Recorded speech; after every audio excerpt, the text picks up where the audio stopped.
அண்மை செய்தியை பார்த்து வருகிறோம். புதுக்கோட்டை மாநகராட்சிக்கு உட்பட்ட ஃபாசில் நகரில் விவசாயி முருகேசன் வீட்டில் 160 சவரன் நகை திருடு போயிருக்கிறது. இது குறித்தான முழுமையான விவரங்களுடன் செய்தியாளர் சுவாமிநாதன் இணைப்பில் இருக்கிறார். வணக்கம் சுவாமிநாதன், இது குறித்தான விவரங்களை பதிவு செய்யுங்க.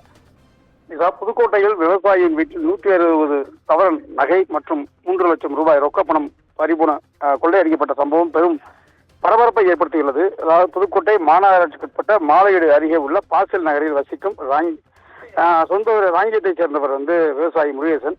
இவருக்கு சொந்தமான வீட்டின் பூட்டை உடைத்து 160 சவரன் நகை மற்றும் 3 லட்சம் ரூபாய் ரொக்க பணம் மற்றும் வெள்ளி பொருட்களை கொள்ளையடித்து சென்றுள்ளனர். வீட்டின் பூட்டை உடைத்து பின்பக்கம் கதவாக அவர்களிருந்து கொள்ளையடிக்கப்பட்டு வீட்டில் இருந்த அனைத்து பொருட்களையும் கொள்ளையடிக்கின்றனர்.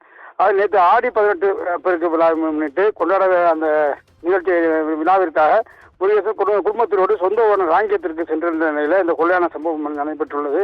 இதையடுத்து அக்கம்பக்கத்தில் உள்ளவர்கள் காவல்துறைக்கு தகவல் தெரிவித்தோடு சம்பந்தப்பட்டவர்களுடன் தகவல் தெரிவித்து அவர்கள் வரவழைக்கப்பட்டு காவல்துறையினர் தற்பொழுது இந்த பகுதியில் உள்ள சிசிடிவி கேமராக்கள் மற்றும் கொள்ளையடிக்கப்பட்ட இடங்களை ஆய்வு செய்து வருகின்றனர். கொள்ளையடித்து சென்ற மர்ம நபர்கள் வீடு முழுவதும் மிளகாய்படியை தூவி சென்ற நிலையில் திருக்கோவரம் காவல்துறையினர் தற்பொழுது கைரேகை நிபுணர்கள் உதவியோடு மூப்பனாய் வரவழைக்கப்பட்டு சம்பவ இடத்திற்கு வரவழைக்கப்பட்டு அவர்கள் ஆய்வு செய்து கொள்ளையடிக்கப்பட்டது எவ்வளவு நகை மற்றும் வெள்ளி மற்றும் ரொக்கப்பணம் எவ்வளவு என்பதை ஆராய்ந்து ஆய்வு செய்து தற்பொழுது விசாரணையை தொடங்கியுள்ளனர். இந்த பகுதியில் மிளகாய்படியை தூவி கொள்ளையடிக்கப்பட்ட சம்பவம் பெரும் பரபரப்பை ஏற்படுத்தியுள்ளது. சார் சாமிநாதன், விவரங்களுக்கு நன்றி.